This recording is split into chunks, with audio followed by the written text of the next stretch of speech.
The morning sun cast long shadows across New Haven's agricultural districts when the alien ships first appeared in their sky. Farmer Lee Jinwoo dropped his harvesting tools and shielded his eyes, watching three massive vessels descend through, the clouds like metallic whales breaking the surface of an ocean. The ships were unlike anything humans had ever built, sleek obsidian hulls that seemed to absorb light itself, with pulsing blue veins running along their surfaces like living arteries. Children playing in the schoolyard of Pine Valley Elementary stopped their games to point at the sky. Teacher Cho Yuna quickly herded them inside, her heart racing as she counted heads. 32 students, all present. She locked the classroom doors and activated the emergency communication system that connected every settlement across New Haven. The Vorthak Empire had been expanding across the galaxy for millennia, their gray-skinned, towering figures standing nearly 8 feet tall with 4 arms and eyes that glowed like amber gems. They moved with mechanical precision, their technology so advanced it seemed like magic to most species they encountered. Every world they claimed followed the same pattern: initial contact, evaluation, integration, compliance. Ambassador Kethlos materialized in the central plaza of Haven City through a shimmering transport beam. His ceremonial armor gleamed with embedded crystals that translated his words into perfect human languages. Local shopkeeper Park Min-soo watched from his bakery window as the alien figure surveyed the modest buildings around him with what appeared to be mild disappointment. Governor Kim Dao-jin received the formal transmission in his office above the town hall. The holographic message projected Kethlos speaking in measured, authoritative tones. Behind the alien ambassador, massive war machines moved across distant battlefields, worlds that had refused imperial guidance and paid the price. The footage showed cities turned to glass, populations relocated to work camps, entire civilizations reduced to footnotes in imperial records. The demands were delivered with bureaucratic efficiency. All human military assets would be surrendered immediately. Population growth would be limited to sustainable levels as determined by imperial ecologists. Advanced technologies, including faster-than-light communication and manufacturing, would be transferred to imperial control. Human leadership would be replaced by appointed governors who understood proper galactic order.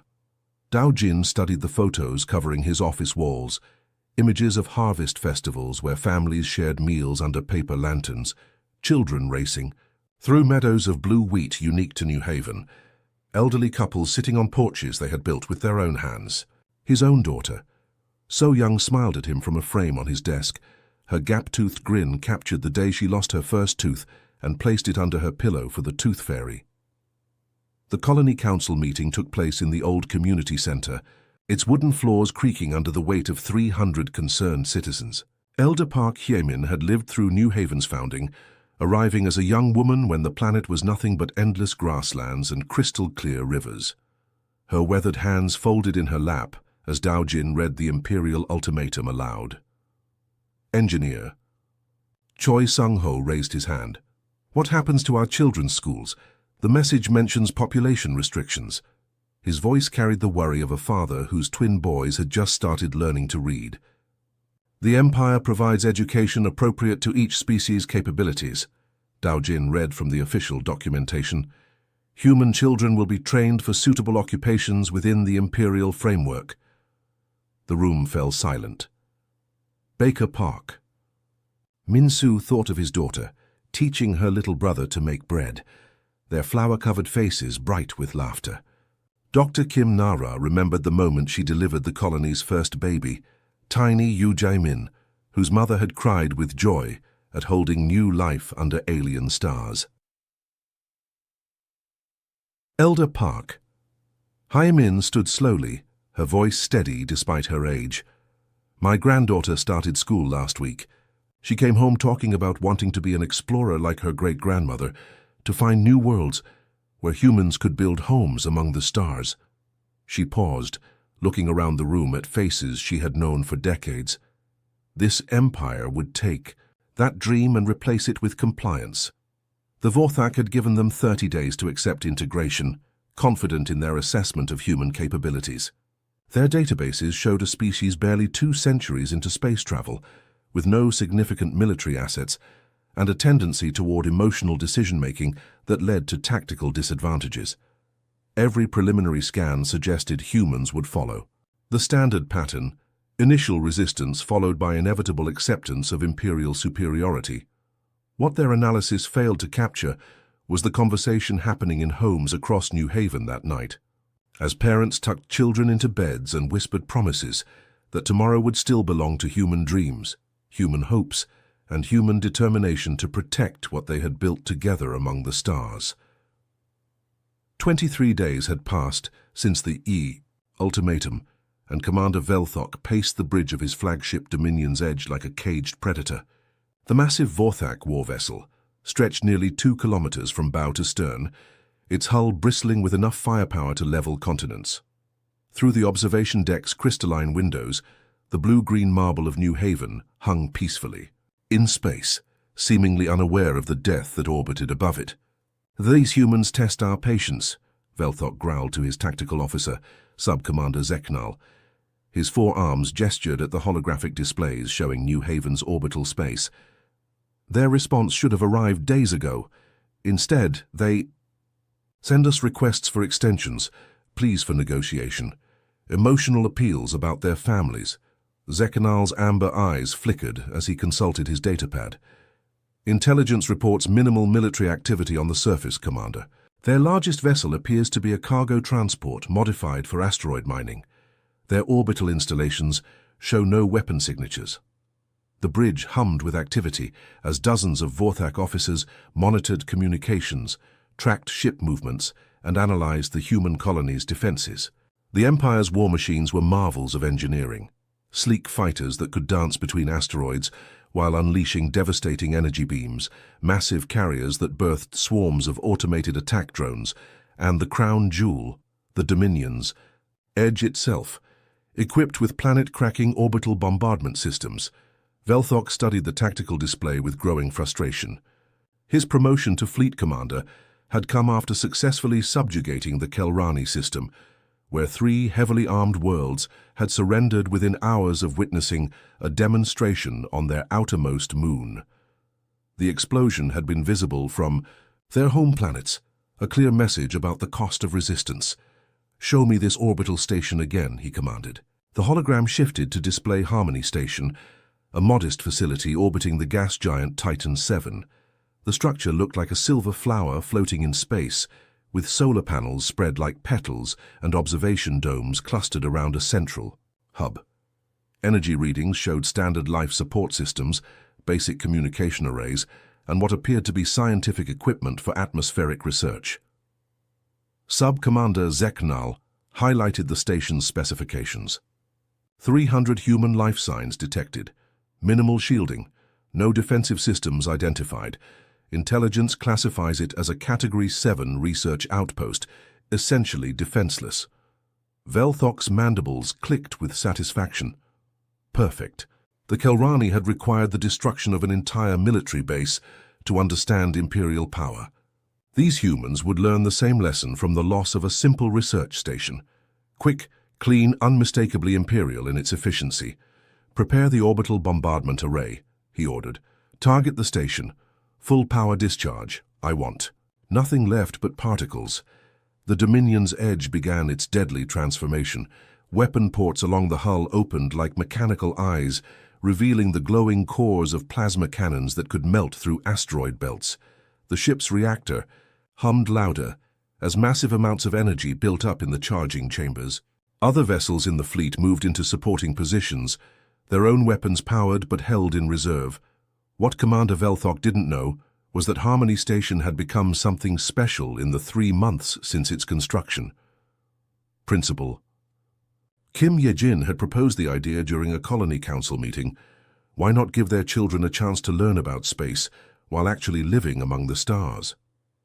The floating classroom had been designed as New Haven's most ambitious educational project. Young Lee Sora pressed her face against the observation dome's transparent aluminum, watching Titan VII's swirling storms paint beautiful patterns in shades of orange and gold. She had just mastered reading simple sentences, and her teacher had encouraged her to write a story about what it felt like to live in space. Her notebook contained careful sentences about stars that wink like friendly eyes and planets that dance around the sun like children playing.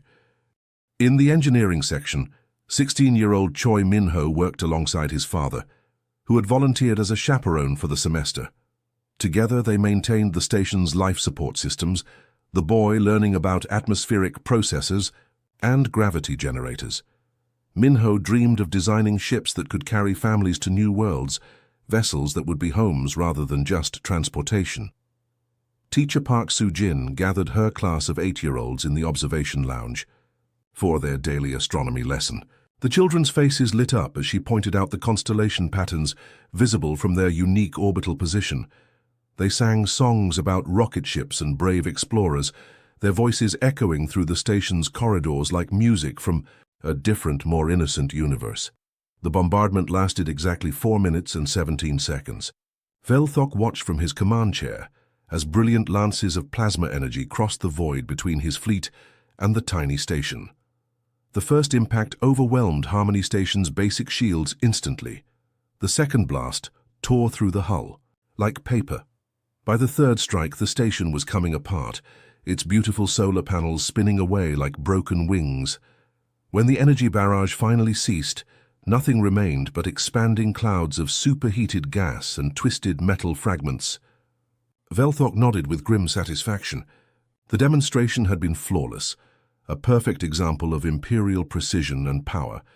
He had no way of knowing that he had just made the greatest tactical error in Vorthak military history. The quantum communication array at Lunar Station received the transmission at 14:32 Earth Standard Time.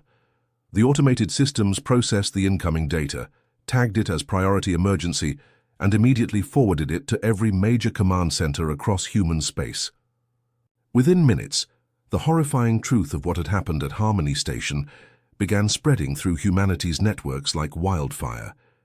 Captain Park Jun-seo was reviewing defense deployment schedules in the Earth Defense Corps command bunker when his aide burst through the security doors. Lieutenant Kim Da-hai's face was pale as she handed him the encrypted datapad. "Sir, there's been an incident at New Haven. Multiple casualties reported." Jun-seo's coffee cup slipped from his fingers as he scrolled through the victim manifest. Among the names and photos of the murdered children, he found the face that made his world stop turning. Lee Jae-ho, age 14, visiting New Haven as part of an interplanetary student exchange program. His sister's boy, the nephew who sent him drawings of spaceships and asked endless questions about life among the stars. The command center's main display screens flickered to life, showing the debris field where Harmony Station had existed just hours before. Automated rescue drones combed through the wreckage, their scanners finding nothing but twisted metal and crystallized atmosphere. No survivors, no bodies to recover. 300 lives erased from existence in less than 5 minutes. Across the solar system, the reaction was immediate and unprecedented. Dr. Kim Yoo-jin abandoned her theoretical research into advanced propulsion systems and redirected her entire laboratory toward weaponization protocols. Her team of brilliant scientists had been working on clean energy solutions and faster-than-light communication. Now they stared at photos of murdered children and began calculating missile trajectories and explosive yields. "We've been thinking. Too small," Dr. Kim told her assembled researchers in the secure laboratory beneath Seoul's new science district. "Every breakthrough we've made, every discovery we've celebrated, it's all been preparation for this moment. We just didn't know it yet." Her assistant, engineer Yoo Min-jung, pulled up holographic displays showing their latest antimatter containment systems. Originally designed for peaceful power generation, the technology could be modified into the most devastating weapons humanity had ever conceived. "How many ships can we retrofit with these systems, Doctor?" "All of them," Kim replied, her voice carrying a cold determination that her colleagues had never heard before. "Every cargo hauler, every mining vessel, every passenger liner. If it can fly, it can carry our answer to the Vorthak Empire." Admiral Song Hai-won received the news while inspecting the orbital shipyards above Mars. The massive construction facilities had been building exploration vessels and colony ships, symbols of humanity's peaceful expansion into the galaxy. She, watched the workers outside her observation window, thousands of humans in environmental suits, welding hull plates and installing navigation systems for journeys to distant worlds. "Change of plans," she announced to the shipyard supervisors via communication link. "All construction priorities are now classified under Emergency Protocol 7. Every vessel currently under construction gets retrofitted for military specifications. I want weapons systems, armor plating, and shielding that can withstand anything the Empire can throw at us." The Admiral's personal aide, Commander Choi Hae-Soo, pulled up the deployment schedules for humanity's scattered fleet elements. Trading vessels visiting distant colonies, exploration ships mapping new star systems, diplomatic transports carrying ambassadors to alien worlds, all of them would need to be recalled and prepared for war.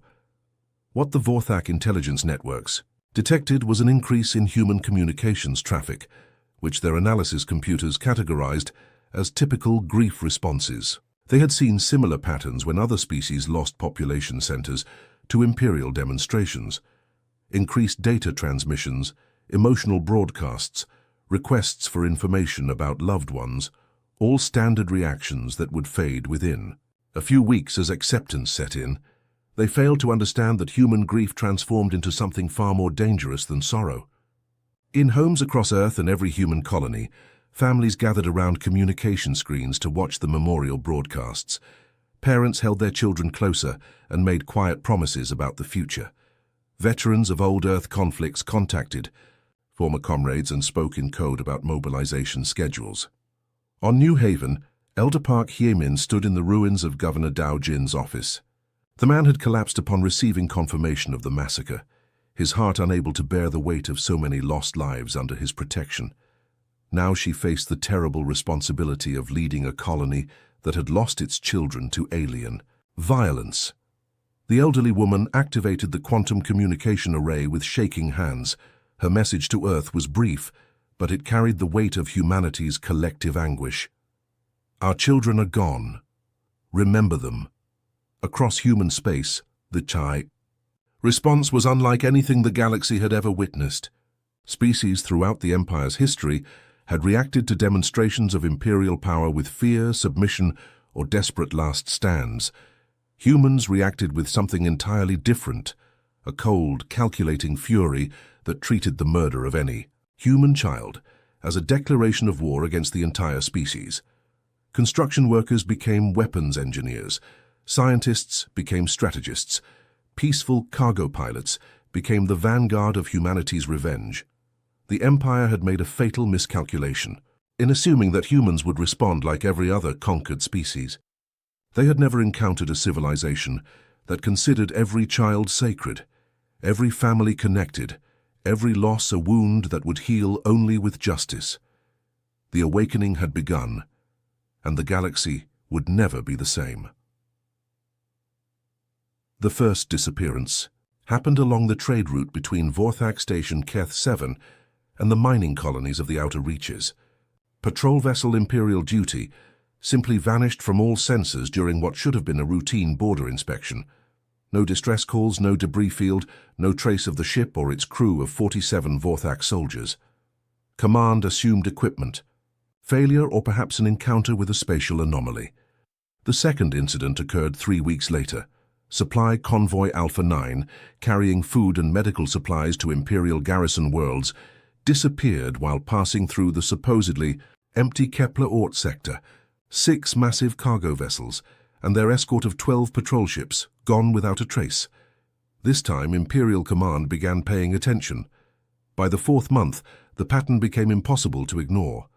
Vorthak ships were vanishing across 17 different sectors, always in areas previously considered safe Imperial space. The missing vessels ranged from single scout ships to entire supply fleets, but the result was always the same: complete disappearance, no survivors, no evidence. Commander Velthok received the emergency briefing aboard his flagship while patrolling the Titan 7 system, the same region where he had demonstrated Imperial power 8 months earlier. His tactical officer, Sub-Commander Zeknol, projected holographic maps showing the locations of every disappearance. "The pattern suggests coordinated attacks," Zeknol reported, his 4 arms manipulating the display controls. But our sensors detect no enemy fleet movements, no staging areas, no supply lines. It's as if our ships are being hunted by ghosts. Velthok studied the data with growing unease. The missing ships had been equipped with the Empire's most advanced sensor arrays and communication systems. For them to vanish so completely suggested an enemy capability that Imperial intelligence had never encountered. Increase patrol frequency in all affected sectors. Deploy hunter-killer squadrons. Whatever is responsible for this will be found and eliminated. 3 days later, Velthok's own cruiser, Retribution's Call, dropped out of hyperspace near the abandoned mining station at Kepler Prime. The facility had been constructed by a species the Empire had absorbed decades ago, its automated systems still extracting rare metals from the asteroid field. It should have been a perfect location for a routine stop to gather intelligence about the mysterious disappearances. The attack came from everywhere and nowhere at once. What appeared to be ordinary asteroids suddenly revealed themselves as camouflaged human ships, their hulls covered in adaptive armor that matched the surrounding rock formations. The cargo vessel, Lisora, unleashed a barrage of plasma torpedoes that had been designed for deep space mining, but modified to punch through Imperial shields like tissue paper. Velthok watched in horror as his ship's defensive systems failed, against weapons they had never been programmed to recognize. The humans hadn't built traditional warships. They had turned every piece of civilian equipment into instruments of destruction. Mining lasers became precision cutting beams that sliced through armor plating. Cargo containers housed swarms of autonomous attack drones. Even communication arrays had been weaponized to jam Imperial systems and broadcast that haunting message. The stealth fighter, Choi Minho, emerged from the shadow of a nearby asteroid, its hull invisible to Vorthak. Sensors until the moment it opened fire. The small craft moved with impossible agility, its pilot executing maneuvers that should have killed any biological crew member. Velthok realized too late that humans had modified themselves as well as their machines, using acceleration suits and neural interfaces that allowed them to survive forces that would crush a Vorthak warrior. "Emergency jump to hyperspace," Velthok commanded. But his navigation officer reported that something was jamming their jump drives. The humans had surrounded them with devices that created localized space-time distortions, trapping Imperial ships like insects in amber. Subcommander Zekanal activated the ship's emergency beacon, hoping to alert other Imperial vessels to their location. Instead, every communication channel filled with the same message, repeated in perfect Vorthak by the voice of a human child. "For the children of Harmony Station, we remember, we do not forgive." The battle lasted 18 minutes. When it ended, the Retribution's Call drifted powerless among the asteroids, its crew unconscious from some kind of neural weapon that left them alive but helpless. The human ships vanished as quickly as they had appeared, leaving behind only that endless broadcast and evidence of tactical capabilities that Imperial war colleges had never imagined. Captain Park. Jun Seo stood on the bridge of the converted cargo hauler Song Jiho, named for a 10-year-old boy who had loved drawing pictures of friendly aliens. The ship's hull still bore the faded logos of its former life as a peaceful trading vessel, but now it carried enough firepower to level a small moon. His crew of 43 volunteers included former cargo pilots, mining engineers, and school teachers who had learned to operate military-grade weapon systems. "Target secured, Captain," reported Weapons Officer Kim Soo-jin, a former kindergarten teacher whose own daughter had died aboard Harmony Station. "Imperial crew is unconscious but alive. Ship systems are disabled. What are your orders?" Jun Seo looked at the photos mounted beside his command station, images of every child murdered at Harmony Station, including his nephew Lee Jae-ho. "Download their navigation databases and intelligence files. Then let them drift. When they wake up, they'll have a message to carry back to their empire." The human fleet had become something unprecedented in galactic history, a force that fought not for territory or resources, but for justice and remembrance. Every ship bore the name of a murdered child. Every weapon had been blessed in ceremonies that honored the dead. Every pilot carried photos of the innocents they had failed to protect, The Empire's mighty war machines, designed to crush conventional military forces, found themselves helpless against an enemy that refused to fight by established rules. The humans struck from shadows, vanished like smoke, and left behind only the promise that justice would follow every Imperial ship until the debt was paid in full. The fall of the Vorthak Empire began not with a single decisive battle, but with the methodical dismantling of 2,000 years of Imperial might. Human fleets moved through space like surgical instruments, each strike calculated to maximum effect. They didn't waste resources on meaningless destruction. Every target served a purpose in the greater campaign of justice. The fortress world. Keth Prime had stood unconquered for 8 centuries, its massive orbital defense platforms bristling with enough firepower to vaporize entire fleets. The Vorthak had considered it impregnable, a symbol of imperial permanence that would endure long after the stars themselves burned out. But the humans didn't assault the station directly. Instead, Captain Lee Min-jun's engineering corps spent 3 weeks carefully placing shaped charges throughout the asteroid field that surrounded Keth Prime. When the explosives detonated, they created a cascade of debris that overwhelmed the defense platform's targeting systems. The mighty fortress found itself blind and defenseless as human ships emerged from the chaos like avenging angels. Admiral Song Hai-won watched the surrender from the bridge of her flagship, Harmony's Promise, a vessel built from the salvaged metal of destroyed Imperial ships. The massive carrier had once been 3 separate Vorthak cruisers, their hulls welded together and transformed into something entirely new. Its hangar bays housed hundreds of fighters, each one flown by a pilot, who carried the names of murdered children painted on their cockpit walls. Imperial Command Center, Keth Prime. You have 1 hour to evacuate all civilian personnel. Admiral Song broadcast across all frequencies.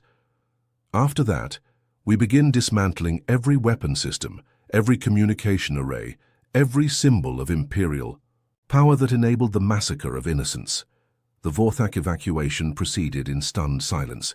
Imperial officers who had commanded star systems found themselves loading personal belongings onto cargo ships while human soldiers watched with expressions of cold professionalism. There was no hatred in their eyes, no desire for cruel revenge, only the implacable determination of people who had seen their children murdered and would not rest until justice was complete. Ambassador Kethlos huddled in the cramped confines of an escape pod, its life support systems failing as he fled through the wreckage of what had once been the Empire's outer territories. His diplomatic immunity meant nothing now. The humans had classified him as a war criminal for his role in delivering the ultimatum that had led to Harmony Station's destruction. Through the pod's cracked viewport, he watched human salvage ships methodically breaking down the remains of Imperial Battle Station Omega-7. The massive structure had been capable of sterilizing entire planets, its planet-cracking weapons representing the ultimate expression of Vorthak military philosophy.